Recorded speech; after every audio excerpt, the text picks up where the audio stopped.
It turns out when you take away people's, the money they're receiving fraudulently, they get very upset. মার্কিন ধনকুবের এবং টেসলার CEO Elon Musk সম্প্রতি অভিযোগ করেছেন সরকারি অপচয় এবং দুর্নীতি কমানোর প্রচেষ্টা বন্ধ করতে তাকে হত্যার ষড়যন্ত্র চলছে। সম্প্রতি টেসলার গাড়ি এবং ডিলারশিপগুলোকে লক্ষ্য করে ভাঙচুর এবং অগ্নিসংযোগের মাধ্যমে ধারাবাহিক সহিংস হামলা চালানো হয়েছে। এ সময় লাস ভেগাসের একটি টেসলা সার্ভিস সেন্টারে পেট্রোল বোমা হামলায় অন্তত 5টি গাড়ি পুড়ে ছাই হয়ে গেছে।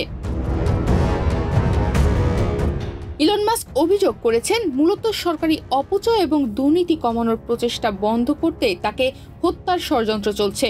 সম্প্রতি টেসলার গাড়ি এবং ডিলারশিপগুলোকে লক্ষ্য করে ভাঙচুর এবং অগ্নিসংযোগের মাধ্যমে যে ধারাবাহিক সহিংস হামলা চালানো হয়েছে এটা তারই ইঙ্গিত দেয়। সবকিছু মিলে এমন প্রেক্ষাপটে নিজের জীবন নিয়ে গণমাধ্যমে এমন উদ্বেগের কথা জানান ইলন মাস্ক।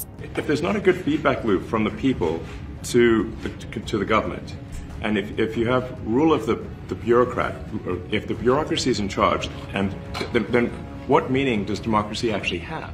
বর্তমানে ইলন মাস্ক মার্কিন প্রেসিডেন্ট ডোনাল্ড ট্রাম্পের উপদেষ্টা হিসেবে কাজ করছেন। যুক্তরাষ্ট্রের সরকারি বাজেট সংকোচন এবং কর্মী সংখ্যার হ্রাসে গুরুত্বপূর্ণ ভূমিকা রাখছেন। বিশেষ করে হোয়াইট হাউসে একটি সরকারি দক্ষতা বিভাগ প্রতিষ্ঠার মাধ্যমে ইতোমধ্যেই তিনি ব্যাপক পরিবর্তন এনেছেন।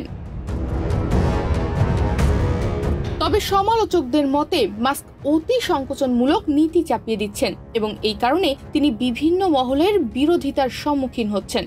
সম্প্রতি মাস্কের মালিকানাধীন টেসলার বিরুদ্ধে প্রতিবাদ আরও তীব্র হয়েছে। যুক্তরাষ্ট্রের লাস ভেগাসে একটি টেসলা সার্ভিস সেন্টারে পেট্রোল বোমার হামলাও চালানো হয়। এতে অন্তত 5টি গাড়ি পুড়ে ছাই হয়ে গেছে।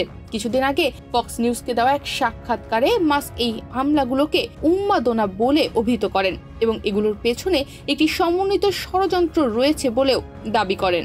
এ সময় তিনি বলেন, তারা মূলত আমাকে হত্যা করতে চায়, কারণ আমি তাদের জালিয়াতি বন্ধ করছি। তারা টেসলাকে ক্ষতিগ্রস্ত করতে চায়, কারণ আমরা সরকারি দুর্নীতি ও অপচয় রোধ করছি।